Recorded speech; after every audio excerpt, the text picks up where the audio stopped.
Hayırlı kech, efirde yangiliklar, studiyada men Римма Авзалова. Бүгінгі шығарылышта. Жерліктің түзіклігі бойынша Müslim шәһәрләргә өрнәк. Премьер-министрның бірінші орынбасары шулай дип белдерде. Müslim республика көненә старт бирде. Хезмәткәдан скверын яңа шәхесләр бизи. Мәктәпләр гадәттән тыш хәлләргә әзерме? Гимназиядә узган террорга каршы чарадан безнең репортаж. Хәзер әлеге һәм башка вакыйгалар хакында тулырак рәсми хроника 20 август көнне Müslimдә шәһәр төзелеше эшчәнлеге буенча республика киңәшмәсе үтте. Киңәшмәдә Татарстан Республикасы президент аппараты җитәкчесе Әзгат Сафаров катнашты. Киңәшмәдә катнашучылар иң элек Müslim белән танышты. Кунаклар берничә ел элек Ык буенда төзелгән кояшлы Ык ял зонасын, Бөтен Россия авыл сабан туена төзелгән киләчәк паркын карадылар. Авыл хуҗалыгы техникасын җитештерүче Агромастер җитештерү компаниясе эшчәнлеге белән таныштылар. 250 төрдән артык продукция җитештерүче компания бүген чит илләр белән дә хезмәттәшлек итә.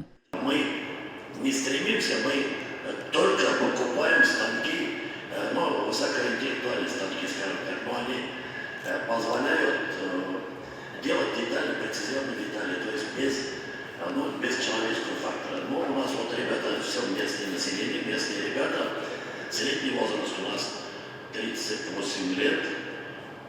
Сразу скажу про зарплату. Зарплата вот за июль месяц это 67 тысяч рублей. К концу года мы хотим сделать ее 71 тысячу. Кооператив урамындагы күп фатирлы йортлар янында безнең ишек алды программасы буенча төзекләндерелгән ишек алдында да булды кунаклар. Биредә яшәүчеләр республика район җитәкчелегенә рәхмәтләрен дә җиткерде. Менә шушы безнең ишек алды программасын кабул итеп, шуңа кушылып эшләү безне шушындый рәхәтлеккә чыгарды. Шушындый ниләр өчен президентыбызга һәм район җитәкчелек Рамил Хәмзовичка зур рәхмәт әйтәсем килә бөтен халык исеменнән. Балалар сәнгать мәктәбендә хөкүмәт программасы нигезендә капиталь ремонт узды. Сәнгать мәктәбен капиталь ремонтлауга федераль бюджеттан 32 миллион сумнан артык, республика казнасыннан 23 миллион сумнан артык акча тотылган. Биредә рәсем, җыр, бию, театр сәнгате буенча балалар 7 бүлектә белем һәм тәрбия ала. Соңыннан Зифа Басырова исемендәге район мәдәният йортында шәһәр төзелеше эшчәнлеге буенча республика киңәшмәсе үтте. Киңәшмәне Татарстан Республикасы премьер-министрының беренче орынбасары Рөстәм Нигъмәтуллин алып барды. Сүз шәһәр төзелешенә карата таләпләр, территорияләрдән файдалануның нәтиҗәлелеген арттыру турында барды. Район башлыгы Рамил Муллин Müslim районын төзекләндерү буенча башкарылган эшләр турында сөйләде. 8 ел элек район үзәгендәге күп фатирлы йортлар тирәсендә иске сарайлар, җимерек гаражлар бар иде. Аларны сүтеп, күп фатирлы йортлар ишек алдыннан 5 меңнән артык КАМАЗ шүп түгелде. Җимерек гаражлар урынына машина кую урыннары, балалар һәм спорт мәйданчыклары ясалды. Тротуарлар эшләнде, яшел зона булдырылды. Агачлар утырту эше бүген дә дәвам итә. 70 авылда 300дән артык чүплек юк ителде. Авылларда су җилтәре яңартылды, юллар ясалды, урамнарга яктырткычлар куелды. Авыл җирлекләрендә төзекләндерү эшләре нигездә үзара салым программасы хисабына ясалды, Рамил Муллин. Бүген җирлекне моторлау эше дәвам итә. Бүген Müslimнең һәм Müslim районында 38-гә якын парк булдырылды. Бу авыллар белән бергә. 33 аның 7-се Müslimдә, калганнары авылларында булдырылды.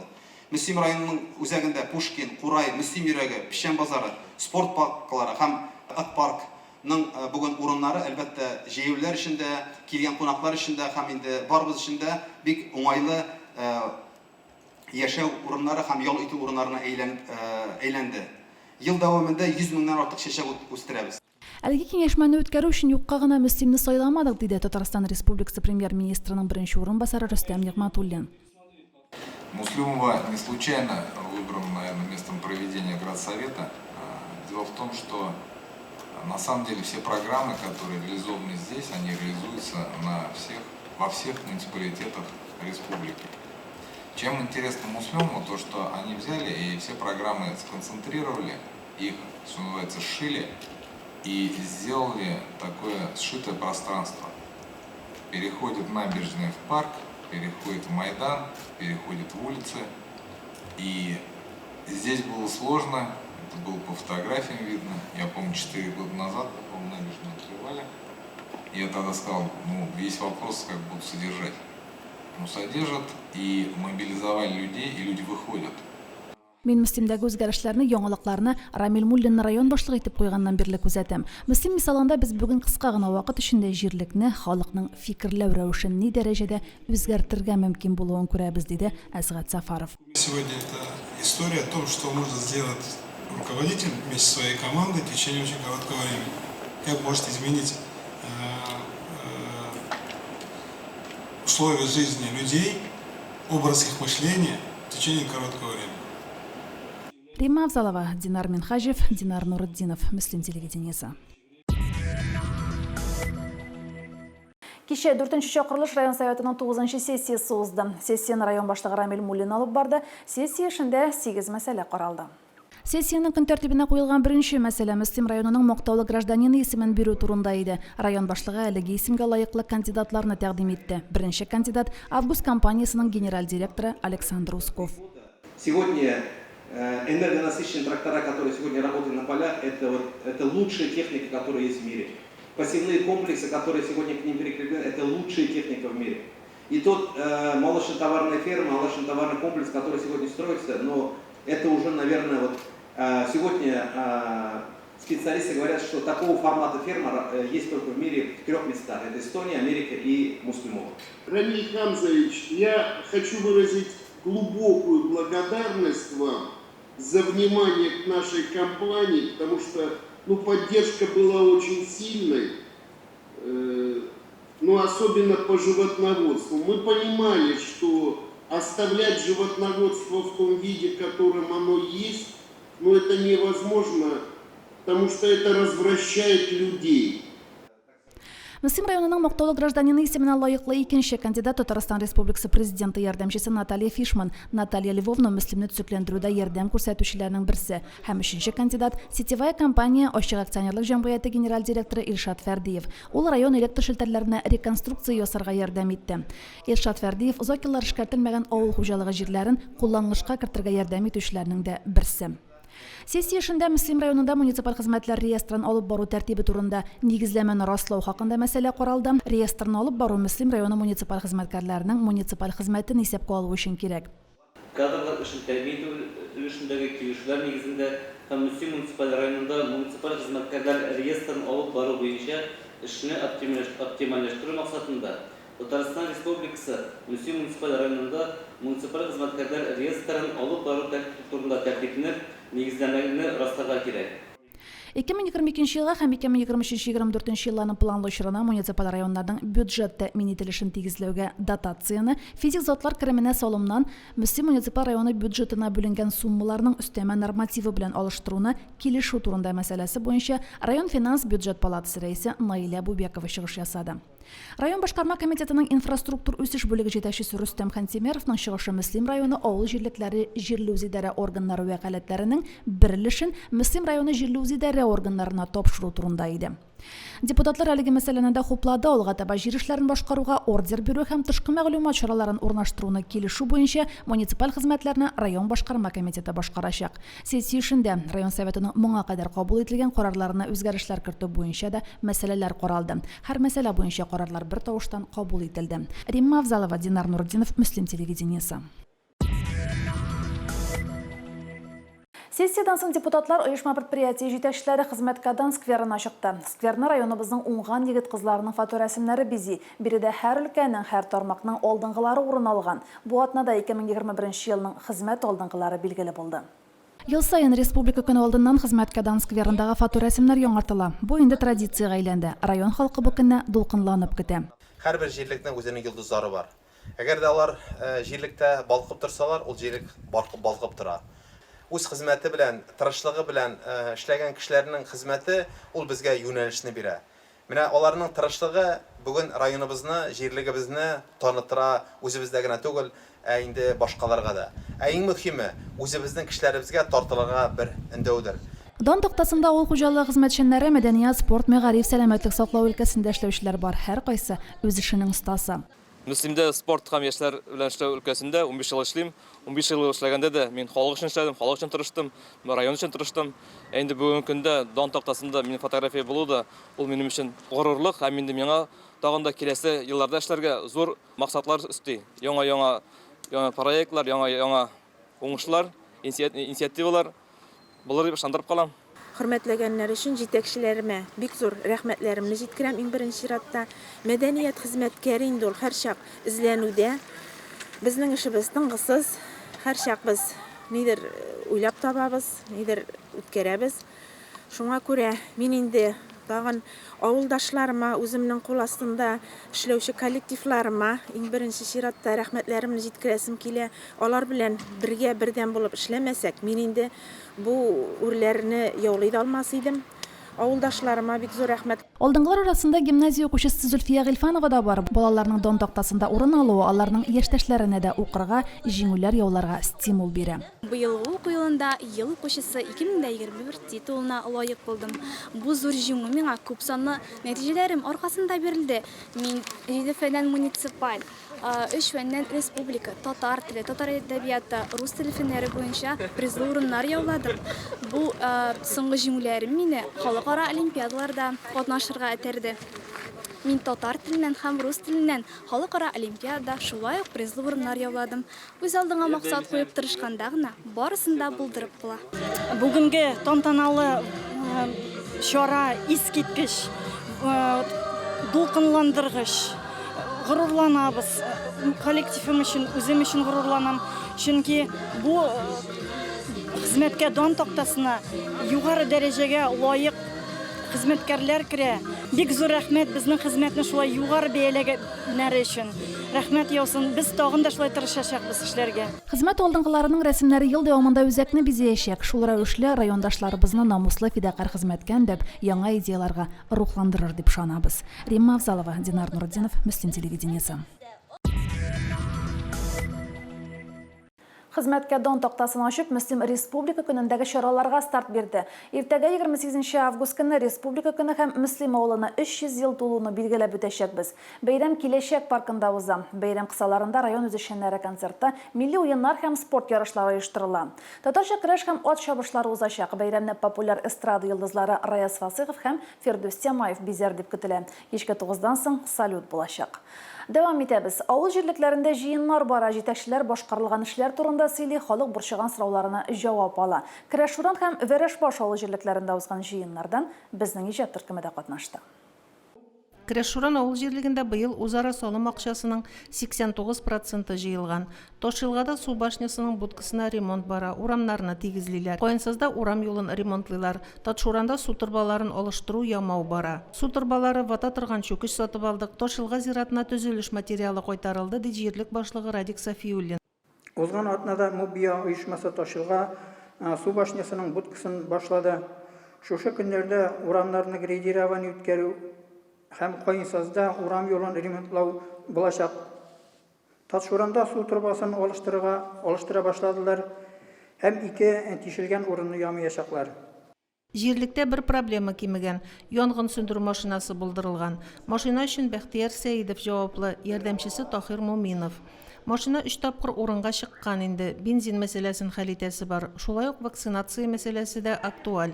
Керәшуран авыл җирлегендә үткән җыенда район башлыгы Рамил Муллин һәм аның урынбасары Азат Әхмәтҗанов катнашты һәм сорауларга җавап бирде. Шул ук көнне җыен Вәрешбаш авыл җирлегендә дә үтте. Җирлек башлыгы башкарылган эшләргә хисап тотты, алдагы бурычларга тукталды.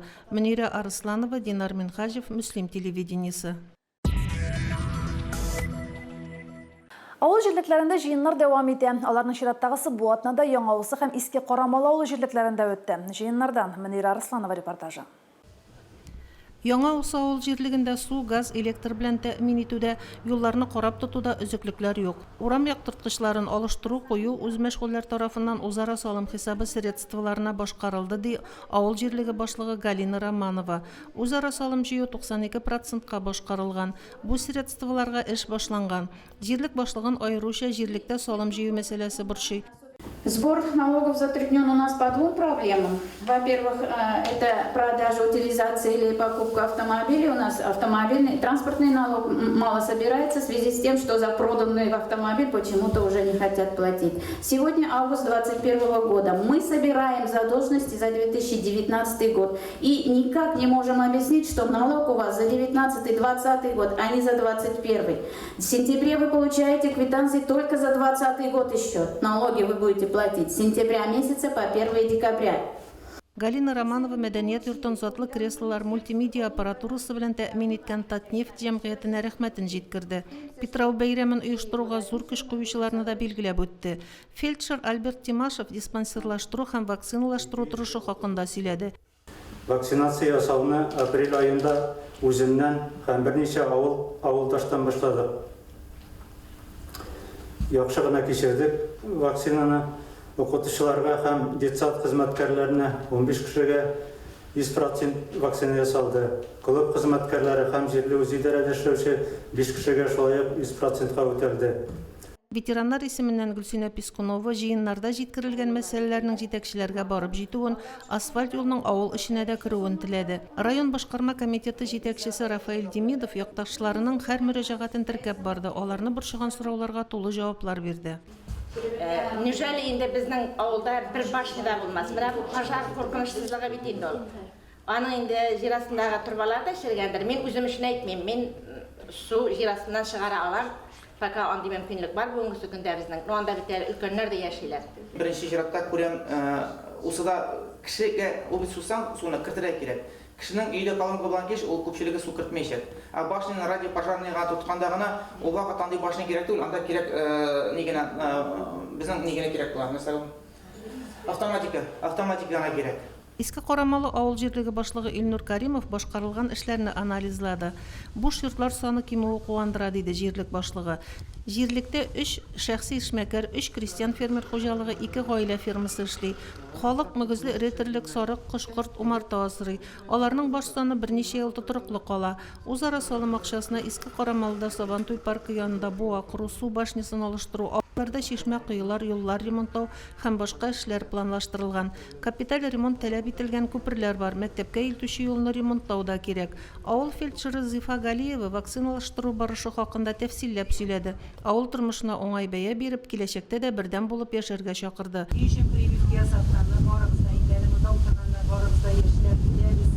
Biz endi şuşa прививканы күпме кеше ясатта, шуның аркасында үзебезнең сәламәтлегебезне саклап калганыбызны да беләбез, прививка кирәклеген дә беләбез. Район башлыгы Рамил Муллин хөкүмәт республика программалы кысаларында баручы эшләр белән таныштырды.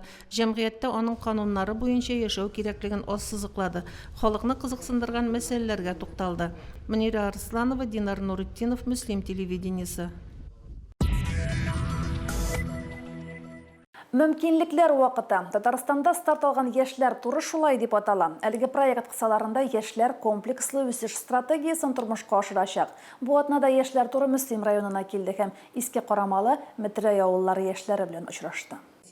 Мөмкинлекләр вакыты яшьләр туры 3нче ел эшли. Узган еллардан аермалы буларак чараны оештыручылар быел авылларда эшләде. Төшкә кадәр министрлык вәкилләре Иске Карамалы авылында яшьләр белән очрашты. Карамалыга Әмәкәй авылы яшьләре дә килгән иде. Төштән соң яшьләр туры Метрәйгә килде.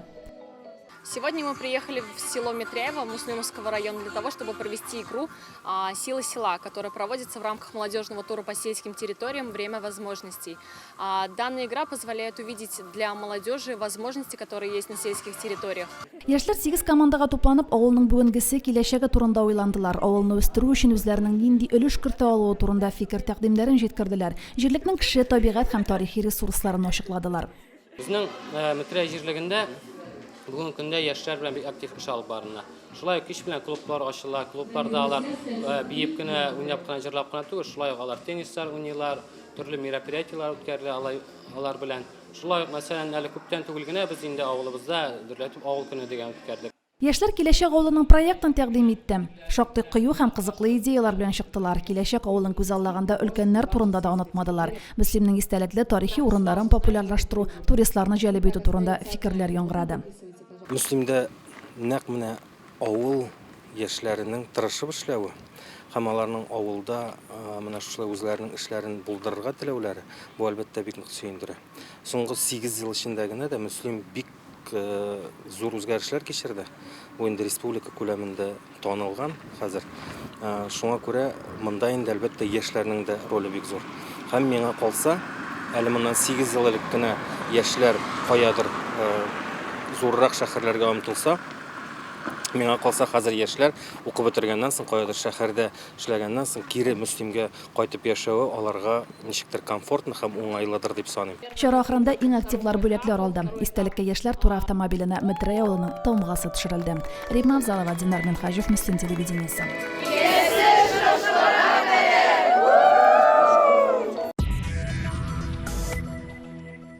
Мәгариф хезмәткәрләренең район киңәшмәсе үтте. Киңәшмәдә гадәттәгечә узган уку елына нәтиҗәләр ясалды, яңасына бурычлар билгеләнде. Моннан тыш фидакарь хезмәткәрләр бүләкләр алды. Яшь укытучылар тәкъдим ителде. Лаеклы ялга чыгучы өлкән буын хөрмәтләнде. Иң элек сәхнәгә лаеклы ялга чыгучы мәгариф хезмәткәрләре күтәрелде. Гомер буе мәгариф өлкәсендә хезмәт куйган 32 хезмәткәр исеменнән Рушания Әхмәтҗанова чордашларын тәбрикләп, хезмәттәшләренә рәхмәт сүзләрен җиткерде. Совет чорының ныклы тәрбиясен, белемен алган ул чор укытучылары яшь буынга тирән, ныклы белемен генә түгел, киләчәккә өмет, ышаныч уята алдык. Кайда гына кем генә булып эшләсәк тә, һәрберебезгә хезмәтебезгә тугры калдык, һөнәребезгә намус белән хезмәт иттек. Лаеклы ялга китүчеләргә алмашка кайткан яшь укытучылар нибары 6. Район мәгариф идарәсе җитәкчесе Лилия Хәбибуллина яшьләргә хәер фатихасын бирде. Быелгы уку елында балаларыбызның тәрбиясенә аеруча әһәмият бирелер дип көтәбез. Иң ныграгы әхлак тәрбиясе урын алыр инде. Һәм тәрбия федераль дәүләт стандартларына нигезләнеп алып барылачак. Бу инде яңалык булып кирәк керә безнең мәктәпләргә. Без моны башладык дүшәмбе көннән. Планнар төзедек, яңа максатлар куйдык. Кичә инде безнең тәрбия өлкәсендә эшләгән кешеләр белән булды. Анда да инде югары темаларның берсе әхлак. Балалар безне әхлаклы итәргә һәм инде бу елында ничек инде әхлак дәресләрен тагын да ныклабрак итеп, дөрес итеп оештыруга без үзебезгә бурычлар йөкләдек. Һәм инде бүген безнең пленар эше, матур бәйрәм. Киңәшмәнең пленар эше һәркемгә дә сыйфатлы белем һәм тәрбия бирү үсеш өчен шартлар һәм мөмкинлекләр исеме астында үтте. Лилия Хәбибуллина чыгышында узган уку елы нәтиҗәләре белән таныштырды. Мәгариф учреждениеләренең яңа уку елына әзерлегенә бәя бирде, белем йортларының кадрлар белән тәэмин ителешенә тукталды. Халыкара олимпиадаларда катнашып, татар теленнән 2, рус теленнән 1 призлы урын яуладык. Нәтиҗәләрдән күренгәнчә, рус теле һәм әдәбияты, татар теле һәм әдәбияты, физик тәрбия, биология фәненнән җиңүчеләребез үз позицияларын саклыйлар. Башка фәнияләрнең дә олимпиада хәрәкәтендә катнашып, нәтиҗәлеккә ирешүе мөмкин. Киңәшмәдә шулай ук милли мәгариф, укучыларда функциональ грамоталылык формалаштыру, балалар бакчасында әхлак тәрбиясе турында чыгышлар тыңланды. Мәгариф һәм фән министрлыгы вәкиле Ләйсән Гайфуллина чыгышында бердәм дәүләт имтиханнарында 80ннән югары бал җыючылар арасында Мөслимнең дә 15 укучысы булуын билгеләп үтте. Республикабызда бердәм дәүләт имтиханнарында 100 бал җыючылар һәм дә 80 балдан артык бал җыючылар саны бик күпкә артты. Һәм шулар исәбендә безнең 15 Мөслим районы укучысы. Гомуми нәтиҗәләргә килгәндә, Мөслимдә татар районы булуга карамастан, рус теленнән, математикадан имтихан күрсәткечләре узган елга карый шактый югары. Мин инде быелны беренче тапкыр конференцияга киләм. Шундый җылы хисләр, чөнки инде җәй буена әле коллективлар белән җүнләп күрешмәдек тә. 23 көн татар телчеләр белән секциядә булдык. Анда инде без үзебезнең елда эшлисе бурычларыбызны куйдык, планнарны карадык. Бүген безнең районыбызда укытучыларның август конференциясының пленар утырышы бу инде секция эшләреннән соң инде алга куелган бурычларны тагын бер кат карап чыкканнан соң гомумләштереп, үткән елга анализ ясау, алдагы елларга планнар кору өчен зур чара. Рамил Муллин мәгариф өлкәсендәге проблемаларга тукталды. Районда балалар саны кимү, мәктәпкәчә яшьтәге балаларның 30% бакчага йөрмәве, ана телендә тәрбия бирүнең 26% кына тәшкил итүе, мәктәп укучыларының түгәрәкләргә аз йөрүе, район башлыгы тукталган мәсьәләләрнең кайберләре генә. Әгәр дә без Мөслимбезне, авылларыбызны киләчәк күрәсебез килә икән, бу балаларны менә шунда күрсәтергә кирәк. Алар шәһәргә барып, гыйбрәтләнеп кайтып, или башка барып, карар монда дөнья күңелле икән дип әйтергә тиешләр. Соңыннан бер төркем мәгариф хезмәткәрләре Татарстан Республикасы мәгариф һәм фән министрлыгының район башлыгының мәгариф идарәсенең мактау грамоталары, рәхмәт хатлары белән бүләкләнде. Римма Авзалова, Динар Минхаҗев, Мөслим телевидениесе.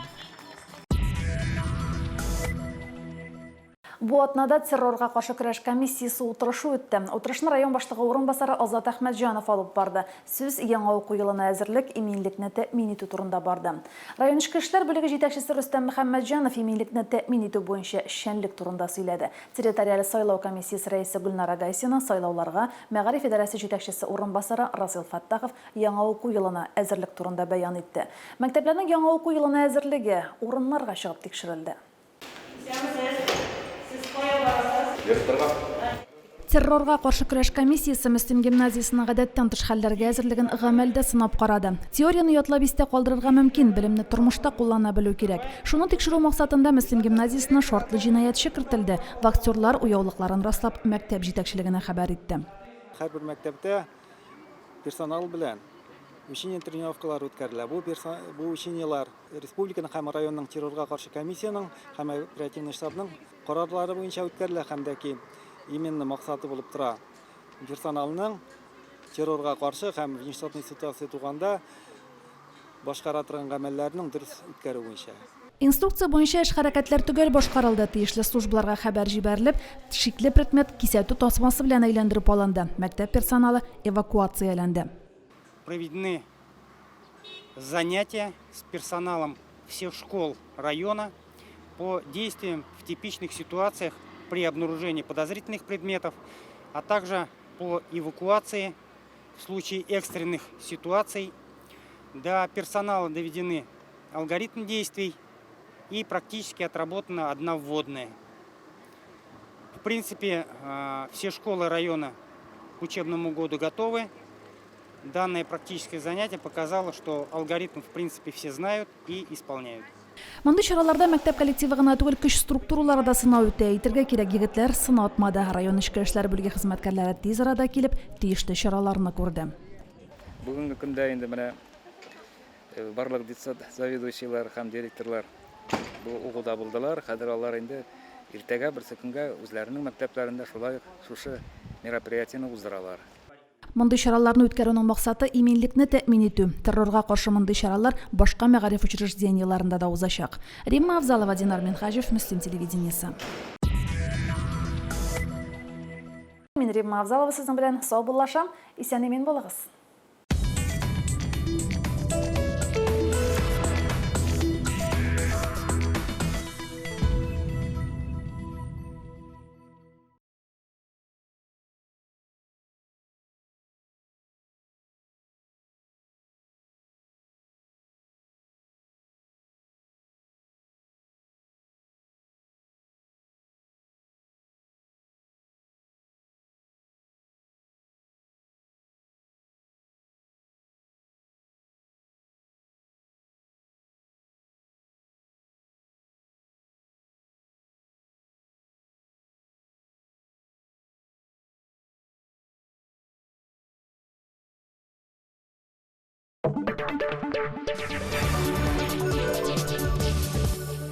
С 17 по 19 сентября состоятся выборы депутатов Государственной Думы Российской Федерации. Здоровье избирателей – главный приоритет организации голосования. Поэтому на избирательных участках будут приняты все меры, чтобы обезопасить вас и ваших близких. Мебель на участках и оборудование размещены так, чтобы присутствующие могли соблюдать дистанцию. В кабинах для тайного голосования убраны шторки. На каждом участке организована регулярная дезинфекция поверхностей. Но безопасность зависит и от самих избирателей. При входе на избирательный участок разрешите работнику комиссии проверить вашу температуру с помощью бесконтактного пирометра. Воспользуйтесь антисептиком и обработайте руки. Получите индивидуальные средства защиты и одноразовую ручку. На самом участке соблюдайте дистанцию. Для этого на пол нанесена специальная разметка. Получите бюллетень и сделайте свой выбор. Выбираем вместе.